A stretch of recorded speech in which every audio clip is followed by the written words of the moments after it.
नमस्कार दोस्तों, आज हम बात करेंगे जो आपको चाहिए उसके लिए पागल बन जाइए। Go mad to get what you want. दोस्तों, अगर आप पहली बार इस चैनल को देख रहे हैं या आपने अभी तक इसे सब्सक्राइब नहीं किया है तो ये दाईं तरफ की स्क्रीन पर दिख रहा सब्सक्राइब का बटन दबाकर इसे अभी तुरंत सब्सक्राइब करिएगा और बेल आइकन भी दबाइएगा और अपने नोटिफिकेशंस ऑन रखिएगा ताकि आपको हमारे नए आने वाले वीडियोस के बारे में पता लग सके। दोस्तों, आपने जुनून के बारे में सुना है। पैशन क्या होता है? ये पैशन या जुनून ये एक इमोशन या भावना होती है जिसमें काम करने का एक तरीका एक पागलपन की हद तक पहुंच जाता है। ऐसे लोग कुछ भी आगे पीछे का नहीं सोचते।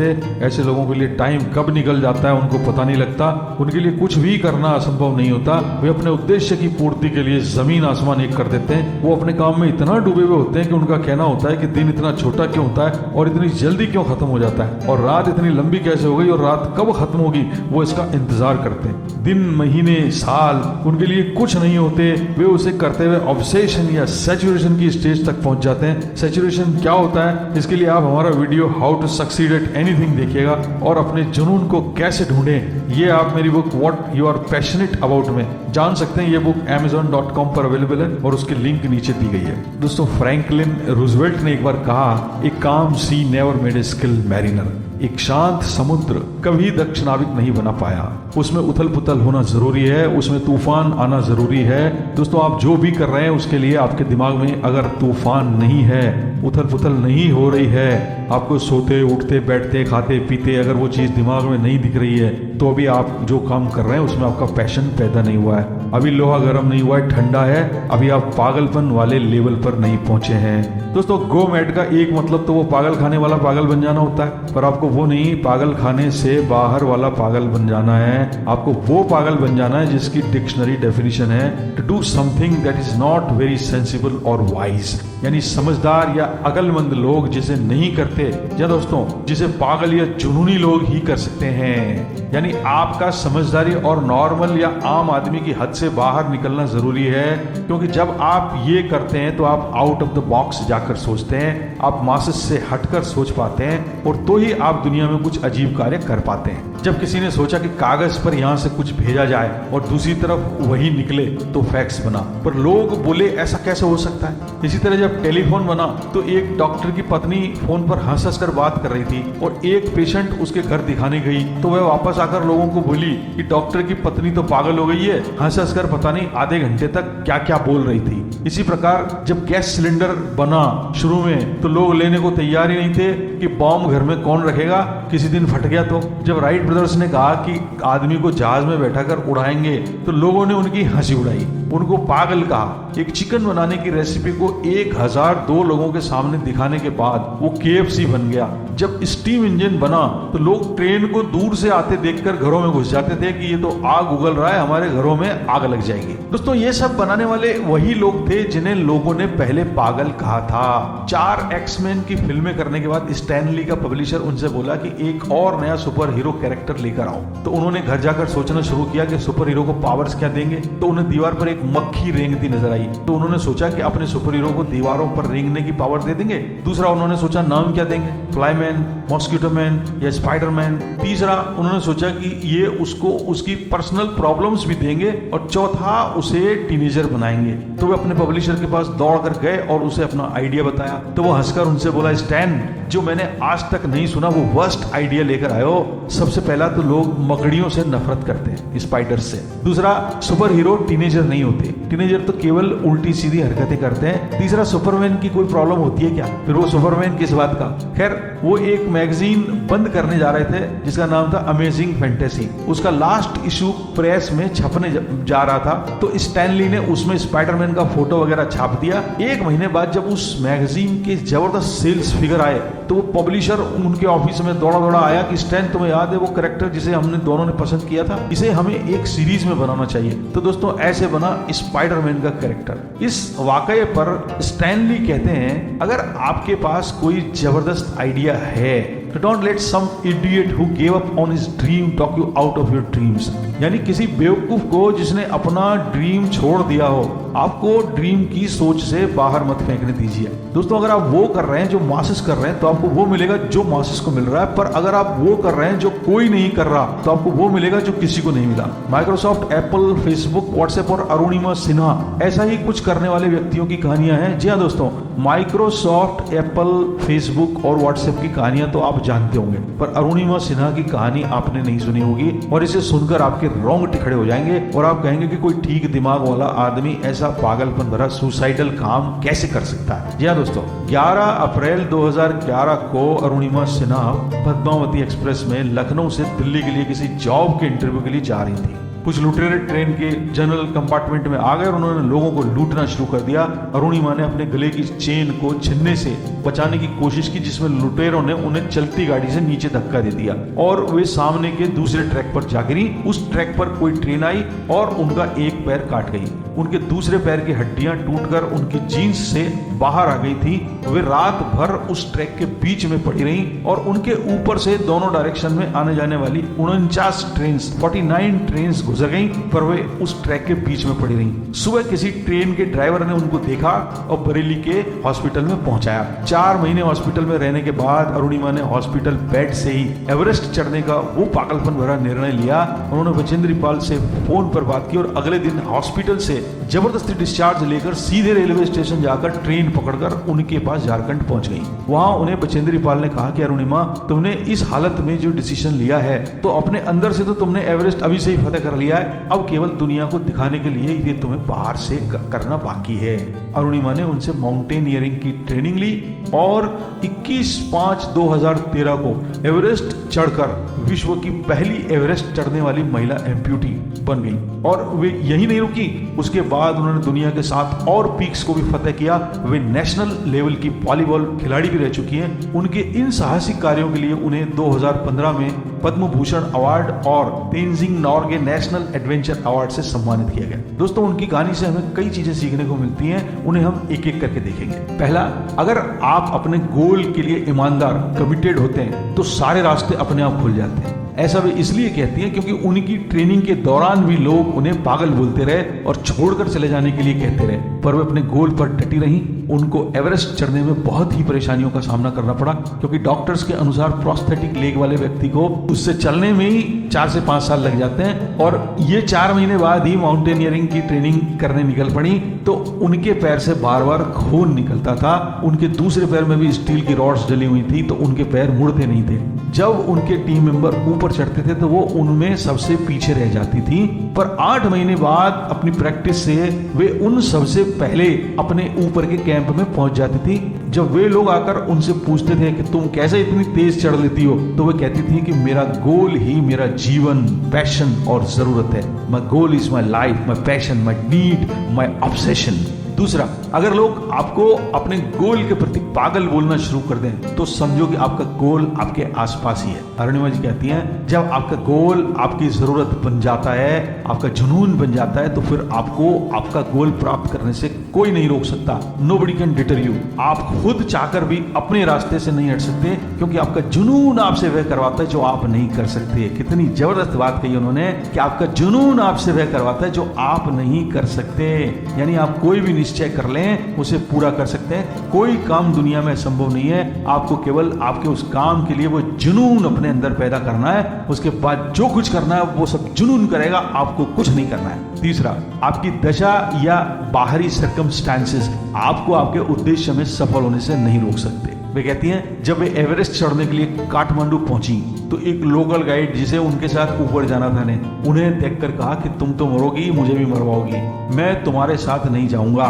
जब वे एवरेस्ट चढ़ने लगी तो रॉकी एरिया तक तो ठीक ठीक चढ़ गई, पर जैसे ही बर्फ आना शुरू हुई तो उनका पैर स्लिप होने लगा। उनका लेफ्ट लेग का प्रोस्थेटिक बार बार डिसलोकेट हो जाता था और घूमकर टो हील में आ जाता था और हील टो में आ जाती थी, पर उन्होंने हिम्मत नहीं हारी और उसे ठीक कर करके धीरे धीरे चढ़ना जारी रखा। वे कहती हैं कि जिस तरह से आप सोचते हैं उसी तरह से आपकी बॉडी काम करती है, जनरेट करती है। उन्होंने ये सोच रखी कि ये मेरा पैर है, इसे जैसे मैं चाहूंगी ये चलेगा, ये अपनी मर्जी से नहीं चल सकता। उनका यह भी कहना है कि वे कभी भी कोई भी माउंटेन अपने पैरों से नहीं चढ़ी, बल्कि वे अपने दिल और दिमाग से चढ़ी हैं। और यहाँ दोस्तों लोग क्या बोलते हैं, वो मेरी बॉडी में या मेरे जीवन में ये या वो परेशानी है ना, तो मैं ये कैसे कर सकता हूँ या वो कैसे कर सकता हूँ। वो सारा अपनी बॉडी और परिस्थितियों पर डाल देते हैं। वे उन्हें अपना काम नहीं करने का बहाना बना लेते हैं। अरे दोस्तों, वे तो अपने जॉब को, माता पिता को, बच्चे को, पत्नी को, किसी को भी अपने काम न करने का बहाना बना लेते हैं। दोस्तों उल्टा चलिए, अपनी कमजोरी को अपना रीजन बना लीजिए, अपना वाई बना लीजिए। बोलिए कि मैं अमीर नहीं हूं इसलिए अमीर बनूंगा, मैं बड़ी फैमिली में पैदा नहीं हुआ इसलिए मैं ये करके दिखाऊंगा, मैं वाइफ को जॉब फ्री करने के लिए कुछ भी करूंगा ताकि वह घर संभाल सके, मैं इंग्लिश अच्छी नहीं जानता इसलिए मैं इंग्लिश सीखूंगा और इंग्लिश में किताबें लिखूंगा और उन्हें अंग्रेजों को पूरी दुनिया में पढ़वाऊंगा, मैं हकला कर बोलता हूं इसलिए मैं एक पब्लिक स्पीकर बनूंगा और दुनिया भर में लोगों को इंस्पायर करूंगा। इस तरह से उल्टा बोलिए दोस्तों, अरुणिमा जी की तरह से बोलिए, ये मेरा जीवन है, मेरा शरीर है, इसे जैसे मैं चाहूं ये वैसा चलेगा। और दोस्तों हमारे पिछले video how to program your subconscious mind for success and prosperity में भी आपको यही बताया गया था कि आप अपने माइंड को अपने चाहे अनुसार कैसे प्रोग्राम कर सकते हैं। इसके लिए आप उस वीडियो को देखिएगा। चौथा वो कहती हैं, मुझ में वो है जो इनमें नहीं, आई हैव इट इन मी। दोस्तों कितने लोग एवरेस्ट चढ़ते हुए मारे जाते हैं और उनकी लाशें वहां रास्ते में पड़ी ही रहती हैं। जब अरुणिमा जी ने एवरेस्ट चढ़ते हुए नॉर्मल लोगों को हार कर वापस लौटते देखा और हर तरफ मरे हुए लोगों की लाशें देखी तो उन्होंने सोचा मेरा क्या होगा, पर उन्होंने अपने आप से यह कह कर अपने आप को मोटिवेट किया कि मुझ में वो है जो इनमें नहीं, I have it in me which they don't have in them, I can do it. और उन्होंने उन लाशों को देखकर अपने आप से वादा किया कि मैं इन सब की तरफ से एवरेस्ट चढ़कर जिंदा वापस लौटूंगी। पांचवा अरुणिमा जी कहती हैं, चैलेंजेस तो आएंगे।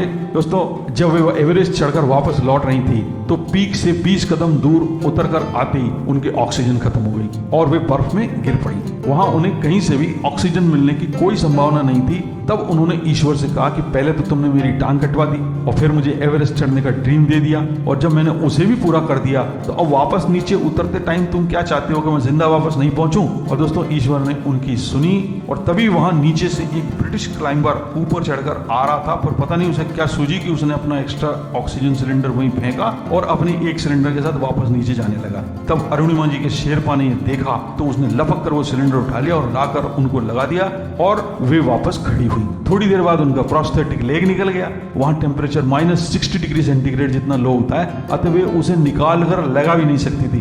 किसी तरह रस्सी पकड़कर अपने लेग को घसीटते हुए वे नीचे कैंप तक उतरी जहां उन्होंने अपना पैर ठीक किया। जब आप अपने सपनों को सच करने के लिए ईश्वर से सहायता मांगते हैं और साथ ही ये मानते हैं कि ऊपर वाला सब कुछ देख रहा है और अरुणिमा सिन्हा की तरह मैसिव एक्शन लेते हैं, तो आपको रास्ते की बाधाओं या चैलेंजेस की चिंता करने की कोई जरूरत नहीं है। क्यों? क्योंकि एक कहावत है कि जब काम करने की बारी हो तो ऐसे करिए जैसे सब कुछ आप पर डिपेंड करता है, और जब प्रेयर की बारी हो तो ऐसे करिए जैसे सब कुछ भगवान पर डिपेंड करता है। Work as though everything depends on you and pray as though everything depends on God. तो इसलिए जब अरुणिमा जी ने अपने हिस्से का काम कर दिया और भगवान से प्रार्थना की कि वह अपने हिस्से का काम करे, तो दोस्तों उनको भगवान की सहायता मिली। वरना 8,848 मीटर की हाइट पर ऑक्सीजन नहीं, मौत ही मिलती है और उन्हें ऑक्सीजन मिली। हम ये नहीं देख सकते कि ईश्वर ने हमारे लिए क्या सोच रखा है, पर आपको ईश्वर में, अपने सपने में, अपने आप में विश्वास होना चाहिए कि आप अपने गोल में सफल होंगे। आपको अपने डाउट्स और डर को एक तरफ करके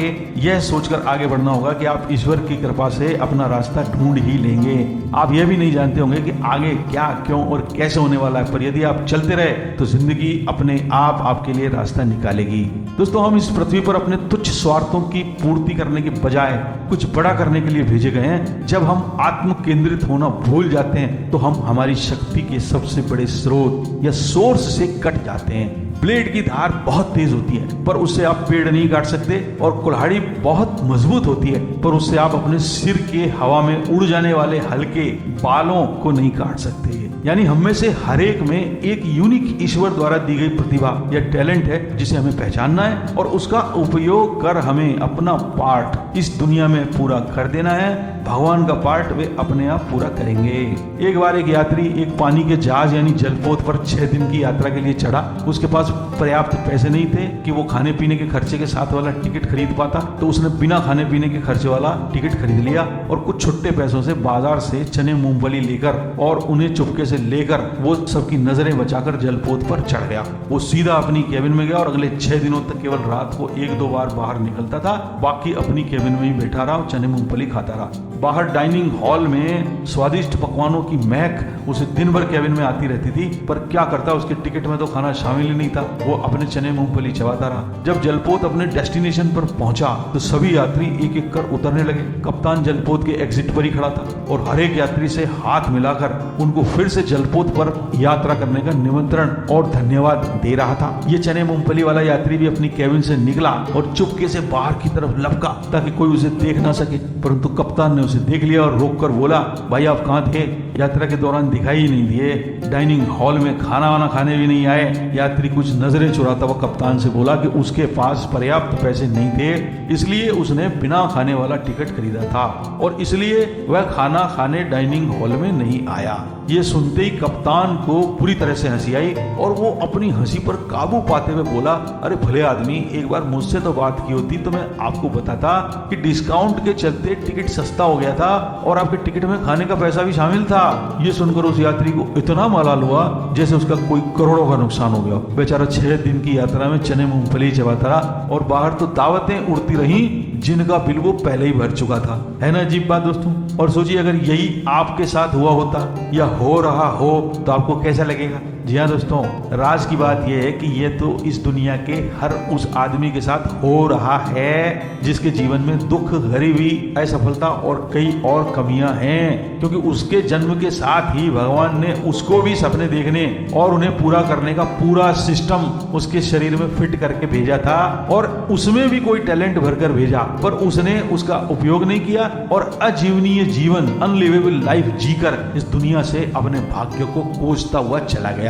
दोस्तों, लोग जीवन भर यही सोचते समझते हैं कि सपने देखना उनके लिए नहीं है, ये सब तो कुछ और ही लोगों के लिए है और उनके भाग्य में जो होगा उन्हें अपने आप मिल जाएगा। पर दोस्तों ऐसा नहीं है। रॉबर्ट शूलर कहते हैं कि सपने सीधे भगवान के यहाँ से आते हैं और अपने भाग्य को आप अपने कर्मों से बदल सकते हैं। किसी के सपनों में कोई उपकरण बनाना आता है तो किसी के में अमीर बनना, तो किसी के में संगीतकार बनना, तो किसी के में एवरेस्ट क्लाइंबर बनना। दोस्तों, आपके पैकेज के साथ भी कोई सपना तो आया ही होगा। आपके इस पैकेज में उसे तुरंत ढूंढिए और उसके मिलते ही अरुणिमा सिन्हा की तरह उसके पीछे पड़ जाइए और इस तरह से काम शुरू कर दीजिए कि लोग आपको एक बार पागल करार दे दें। वो पागल कहलाना ही आपकी सफलता की डिग्री का एडवांस सर्टिफिकेट है और उसके बाद आपको सफलता से कोई रोक नहीं सकता। याद रखिए, आप उस सपने की कीमत पहले ही दे चुके हैं और अगर उसके बिना जिए तो सोचिए उस यात्री की तरह जीवन के अंतकाल में पछताएंगे। दोस्तों, आपका ड्रीम आपको आज ही मिल जाए, इसके लिए मेरी शुभकामनाएं आपके साथ है। May God bless you all. दोस्तों, आज इस वीडियो में बस इतना ही। अगर ये वीडियो आपको अच्छा लगा हो तो इसे लाइक करिएगा, दूसरों के साथ शेयर करिएगा, नीचे कमेंट बॉक्स में अपने कमेंट दीजिएगा और अगर आप पहली बार हमारे चैनल पर आए हैं तो इसे अभी सब्सक्राइब करिएगा और बेल आइकन भी दबाइएगा और अपने नोटिफिकेशंस को चालू रखिएगा ताकि आपको हमारे नए वीडियोस के बारे में जानकारी मिलती रहे। आपसे मुलाकात होगी हमारे अगले वीडियो में। तब तक के लिए नमस्कार, धन्यवाद।